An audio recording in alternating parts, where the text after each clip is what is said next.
Salut Valentin. Eh ben, salut Charles. Bon, on est là pour parler un petit peu du tour d'Ukraine que tu es sur le point de terminer, que The Small Project Team a aidé à concevoir et puis à financer pour une partie parce que tu as aussi amené ta contribution via un crowdfunding que tu as fait auprès de tes amis. Euh, je voulais d'abord, est-ce que déjà tu peux te présenter? Parce que c'est quand même une aventure un peu pittoresque et un peu originale. Donc, raconte-nous un petit peu qui tu es et puis comment est venue l'idée de ce tour musical d'Ukraine. Merci déjà de me laisser un espace de parole pour pouvoir parler de tout ça, c'est cool. Moi, c'est Valentin. J'ai 2 ans, malheureusement, le temps passe vite. C'est pas très vieux. Ouais, fais gaffe à ce que tu dis, hein. Donc, J'en ai 59, hein. dans la dans la vie, je suis musicien. Et à côté de ça, je suis aussi technicien dans le milieu du spectacle. Euh, L'année dernière, j'ai décidé d'être volontaire pour une mission à Kharkiv en tant que chauffeur d'ambulance, ce que j'ai fait.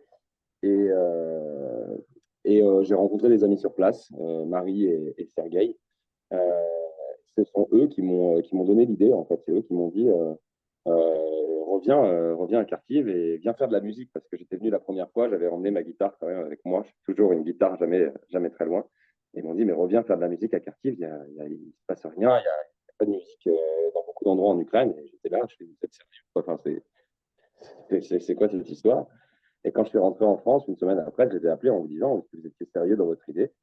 Et ils m'ont dit oui, absolument. Et du coup, le projet est parti à ce moment-là, où j'ai travaillé dessus pendant un an. Et par chance, j'ai rencontré votre route, Small Project Team, pour pouvoir vraiment m'aider sur les questions des contacts sur place, pour pouvoir organiser tout ça sur le plan logistique. Et maintenant, on y est. Et on va dire que j'en ai fait au moins 90%. Et c'est une expérience très intense.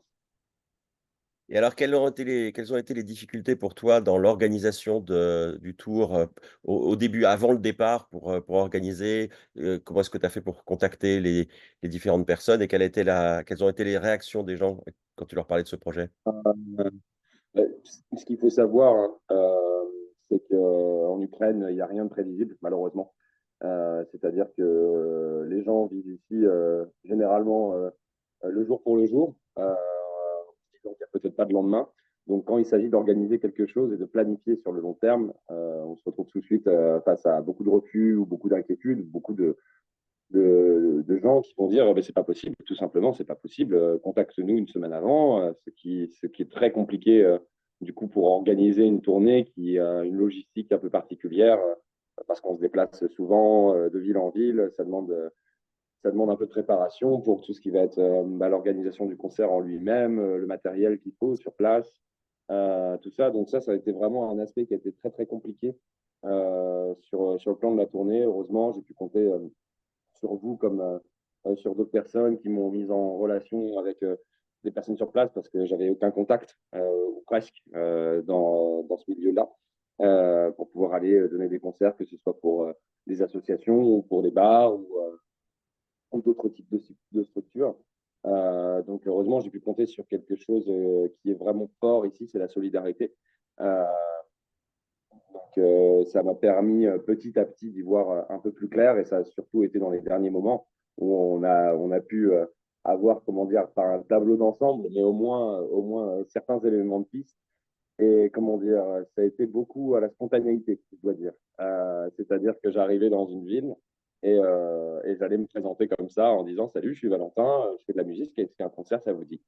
Et on va dire que la moitié des concerts que j'ai pu faire en Ukraine se sont passés comme ça. Et en général, ça a vraiment été, je ne peux même pas dire en général, dire, à chaque fois, ça a été un moment incroyable parce que c'est très spontané et du coup, c'est toujours super bien reçu.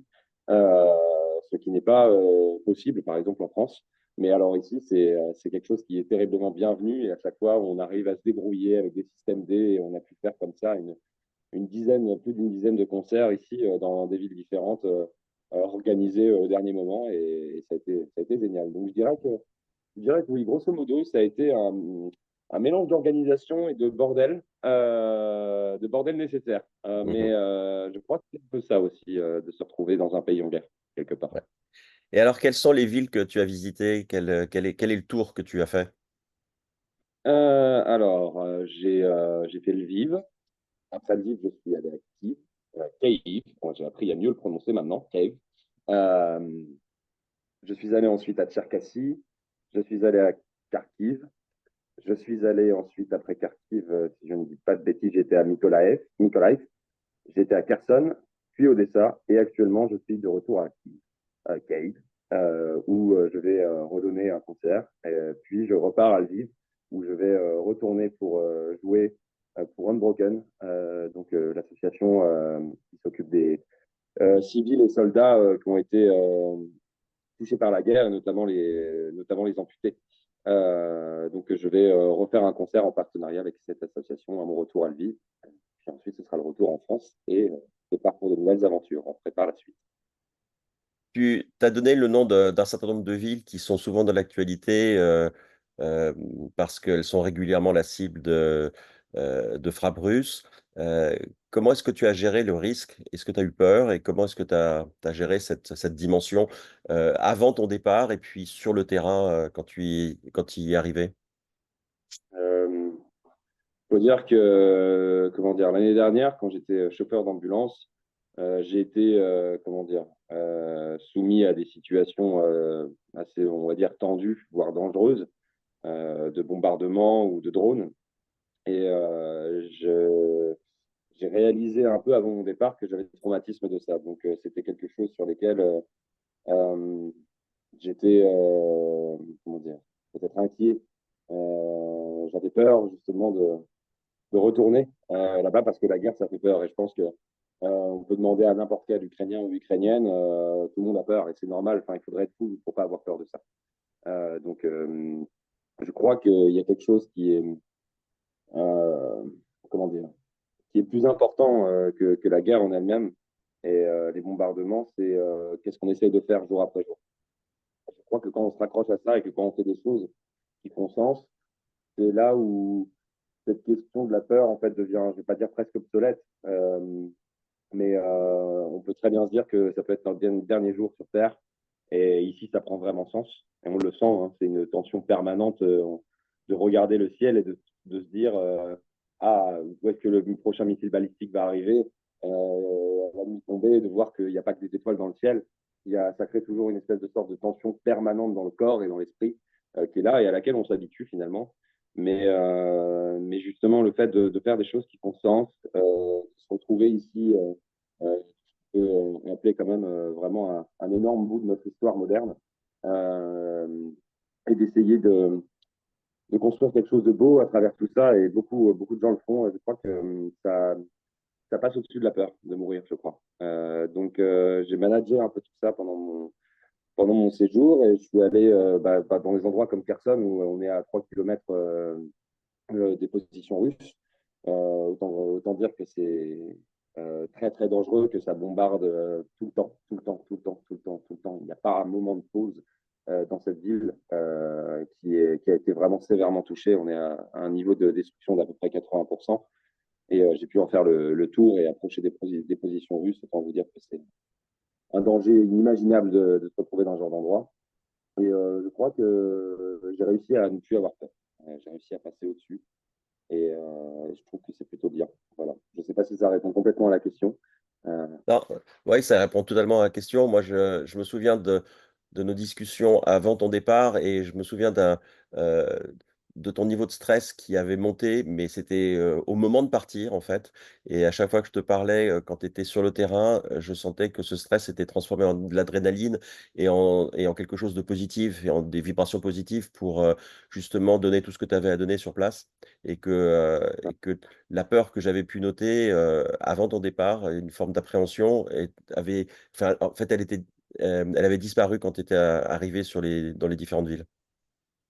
c'est ça. C'est ça, en fait, à force de faire ce qu'on fait et de recevoir beaucoup d'amour, en fait, parce que moi, je suis venu pour en donner et finalement, j'ai l'impression de recevoir plus que j'en donne.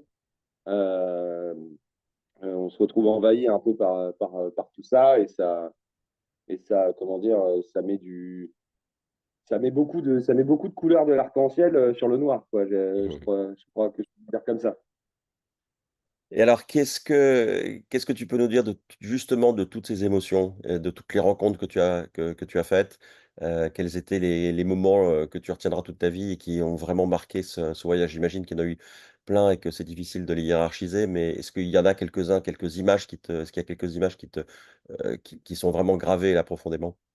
Ouais, je crois qu'il y en a une là qui me vient immédiatement. D'ailleurs, j'ai oublié de citer ces villes. J'ai oublié de citer ces deux villes qui sont Alexandria et Ouais. Zaporizhia. C'était du coup dans un orphelinat à Alexandria.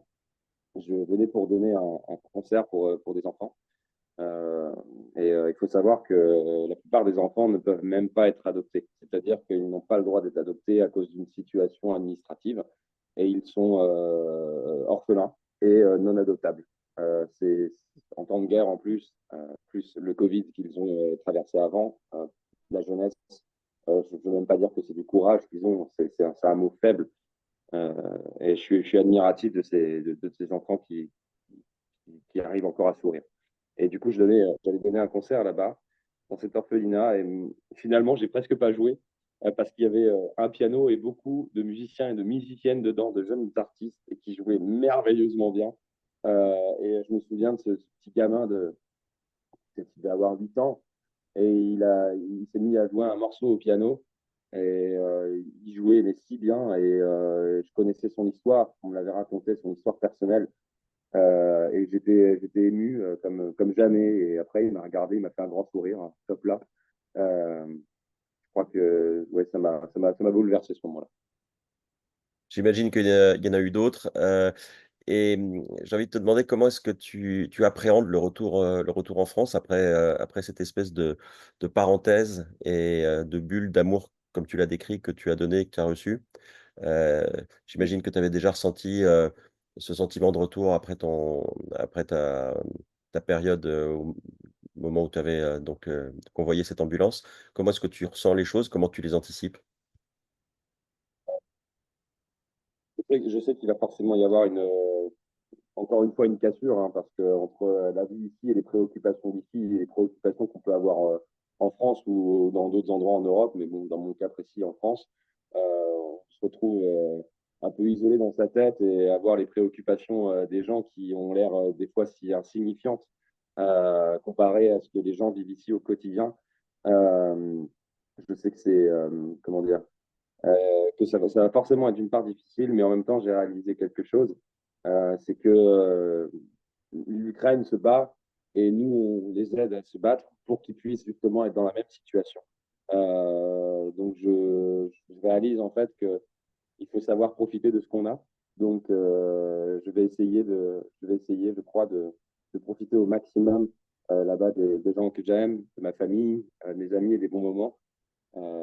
Plus encore que l'année dernière où vraiment il y avait vraiment un terrible sentiment d'isolement de ne pas pouvoir partager euh, ce que j'avais vécu ici parce que personne ne pouvait vraiment comprendre ou parce que les gens ont peur des fois aussi d'en parler parce que ça fait peur et du coup ils préfèrent écarter ce genre de conversation pour leur santé mentale. Je sais pas, chacun a ses raisons. Donc je sais qu'il va y avoir un peu ça, mais j'ai envie ce coup-ci de profiter et en même temps derrière de les inclure un peu plus dans mon histoire, dans l'histoire de l'Ukraine, de ce qui vit vraiment et de comment on peut les aider. Donc, autant maintenant, je suis préparé et je pense que ça va être un nouveau combat, peut-être quelque part, Mmh. dans une certaine forme, tout autant qu'un plaisir. Et justement, tu parles de l'Ukraine, on n'en entend plus vraiment parler dans les médias occidentaux ou, de façon, épisodique. Qu'est-ce que tu peux nous dire aujourd'hui de la situation en Ukraine telle que tu la ressens? Comment est-ce que tu peux, quel est ton témoignage sur la population ukrainienne et sur, l'atmosphère qui règne en Ukraine aujourd'hui?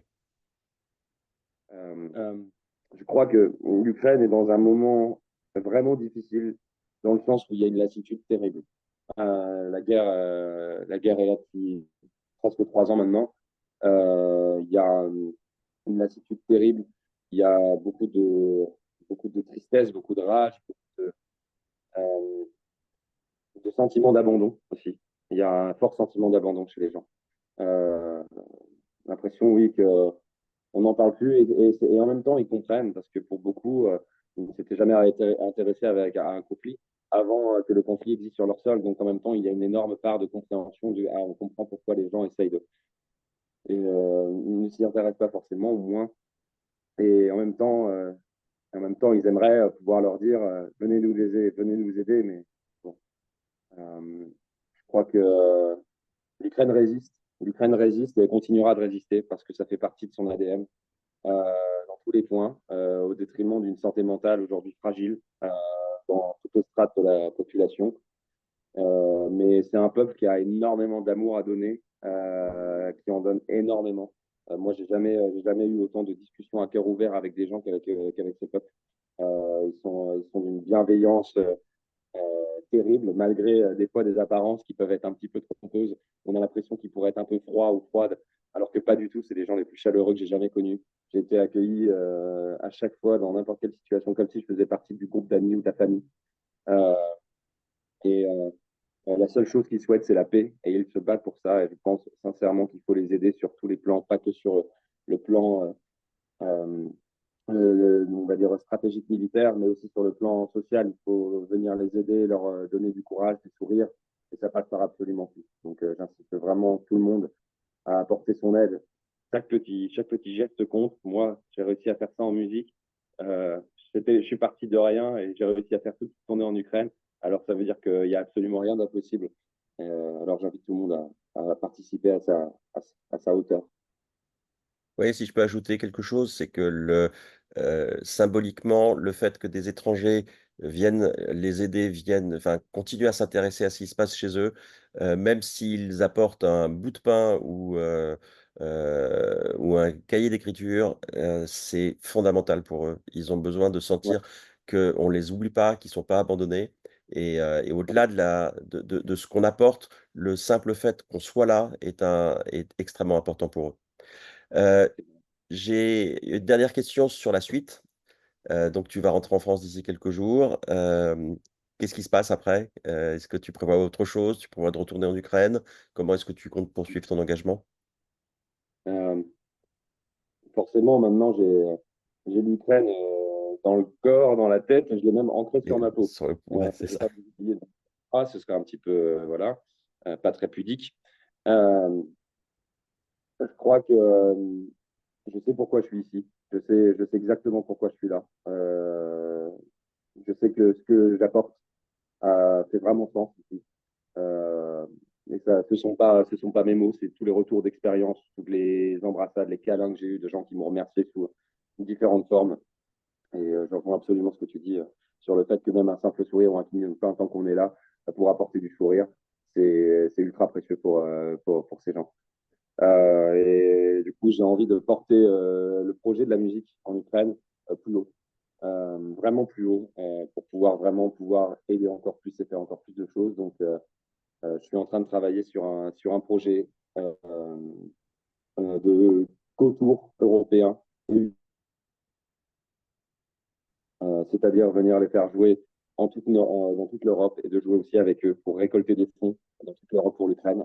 Et ensuite, après, derrière, d'aller faire une tournée en Ukraine pour aller distribuer ces fonds dans les orphelinats, dans les refuges, bref, dans toutes les structures où on a besoin d'un petit peu d'aide et aussi d'un peu de musique et de pas mal de choses. Donc, ça va être encore une grande aventure, mais c'est parti. Et je compte bien Écoute, sur toi le merci. projet que tu Bah oui, on sera là à tes côtés, et puis on continuera à faire ces projets, à bâtir ces projets ensemble.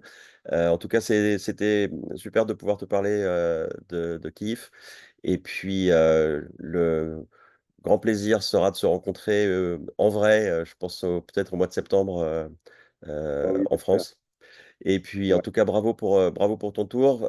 Prends soin de toi et puis que la fin du tour soit aussi enthousiasmante que le début. Bon retour à Lviv et bon retour en merci. France. Et puis, profite bien de ton atterrissage. Ouais, Bye ça bye. marche. Merci beaucoup, Charles. Merci. Salut Valentin. Salut. Ciao. Bye bye. Ciao.